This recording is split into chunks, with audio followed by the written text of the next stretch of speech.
Welcome back to my channel, guys.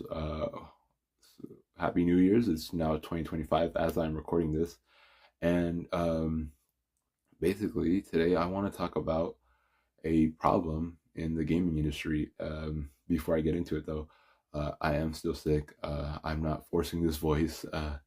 It hurts kind of when I talk in my normal voice, so I kind of have to speak at a lower decibel, so my voice doesn't feel like it's dying constantly. Anyways, so recently I finished Final Fantasy VII Rebirth, and I did want to make a video on it, but honestly, I hate making scripts. I hate reading from scripts. I feel like I'm a robot, and I it just no one wants to see, no one wants to hear that. So I'm decided to make this video instead because when I was playing through Final Fantasy VII Rebirth, I noticed that I didn't do something that I do when I play a lot of other games, and that's basically a lot of other games I follow from the announcement of the game all the way to release. And every time when I play the release version, I'm always left like, I don't know, something felt missing when I played through that game. And I didn't know what it was until I played Final Fantasy VII Rebirth. And that's because I it was like discovering a whole new world, and then it finally hit me. That's what I'm missing. I am missing the discovery part of video games. And you might be thinking, wait, what are you talking about? And it's I don't know if you guys experience this, but like when you play a game and you've watched all the trailers and everything, you kind of already know what's going to happen in the game, right? Like maybe like what how I personally describe it is, you know, that one Leonardo da Vinci. I'll just like flash up a screenshot about it right now, like that one where he's like, oh, I guess that thing, that meme. Basically, that's how it feels like to play modern day games. And I was wondering, why is that? Why is it that gaming feels like I can get a real good grasp of a video game story and its direction just from the trailers alone? And it's because, well, they're releasing so many trailers for these games. Like I didn't notice, but some games have like five trailers, all with varying amounts of different footage. Some have reused assets and stuff, and basically you kind of know what to expect in the game. And compare this to like when I was younger and I walked into like a video game rental store, and like you could take like a $2 bill and you could trade in one game for another, basically. And then but with that, like, yeah, you could go in there, trade a game for another. And I had no idea what that game was. I didn't have access to the internet. I just got home and I played that game. I had no idea what it was. It was a whole new world basically, and I didn't realize how much I missed the feeling of discovery in games ever since I got the internet. I thought I was just falling out of love with games. I thought something was wrong with me. I was outgrowing games, but no, it's just that I had to stop watching trailers, and I didn't notice this really until, well, I have a job now. I can't keep up with every game I want to follow, even though it's not a lot, and I do keep up with anime.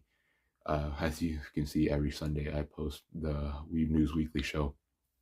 But yeah, and it's like I can't keep up with every video game, and so when I played Final Fantasy VII Rebirth, I didn't really follow the release the promotion of it. I knew it was coming out. I waited for it to go on sale. I tried my best not to see anything of it. I don't know why. I said to myself, I saw that one trailer. I saw the release date. I completely forgot about it. And then I basically just said, I'm not gonna see anything about this game until I play through it. And you know what? I was probably the best decision I could have made. I'm being honest right now. Probably the best decision I made last year.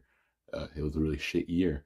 Um, um, uh, I think you're wondering right now why Marvel Rivals is playing in the back of me right now, and it's just because I've been addicted to that game recently. I love them with Snow, but same thing. I have not really seen anything about Marvel Rivals. I know it was a hero shooter, but still, And I I was also thinking, well, why is it that companies or developers, why are they releasing so much footage? And I know some of you guys are saying it's because of Gamergate, and then that it's because of gamers found out they don't want to spend money on games and have their money wasted until they see like the actual product. And sorry, and to some degree, you're probably right. But on another like level is that games are basically Hollywood now. They are very expensive to develop now. And what do you need for what do you need to develop expensive things? You need a lot of money. And for that a lot of money, you're obviously going to need investors. And what do you need to show investors? Well, you need to show them proof. You need to show them proof of excitement of like basically in proof of interest of a product. And so what these developers have been doing is they reveal, usually they would just reveal a title card and be like, this game in development. It probably is in the early stages of development, and they're just using this to be like, hey guys, look at this, this game's in development, look, haha. And then they could turn right back to investors and see they're really excited for this, so give us money so we can develop this. And honestly, I can't blame them for that. But also, well, it's just been hurting gamers, specifically the average gamer who just follows games, and then they play it and they're just like, wow, I think I wasted my money because I knew exactly what I was gonna get. There was no discovering that. It's why Breath of the Wild, even though for some reason I don't know, it's just in Breath of the Wild, I watched everything and I still really love that game. But yeah, still Breath of the Wild, um, it released. If you go back, there's so much about that game, but they only limited it to like the Great Plateau area. They didn't go outside of that area really at all. And I think Nintendo is honestly one of the better companies about like trailer releases. Usually you get the announcement, and then like maybe a year or two later you get another trailer, and then finally you get the launch trailer, and a lot of that footage is just reused.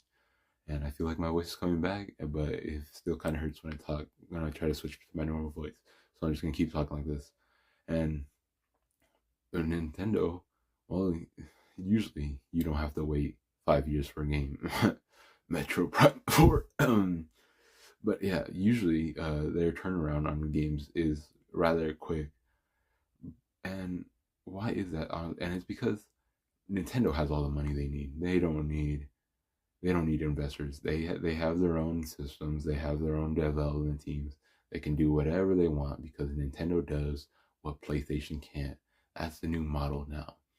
I'm really excited for the Switch 2, by the way. But yeah, that's basically all I really wanted to talk about this video. Is I think this needs to be a conversation more. More people need to basically, we need to see gameplay, of course, but can we not spoil the story so much? Can we not spoil some mechanics of a game so much? We don't need to see every inch of a game before we play it. Maybe just like just a little bit. Just like we don't need to see everything.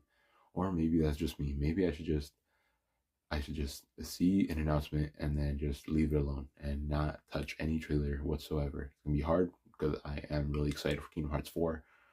Whenever that drops, we're coming up on 3 years. No information. I'll get the clown makeup ready for the next awards show or big game showcase or whatever.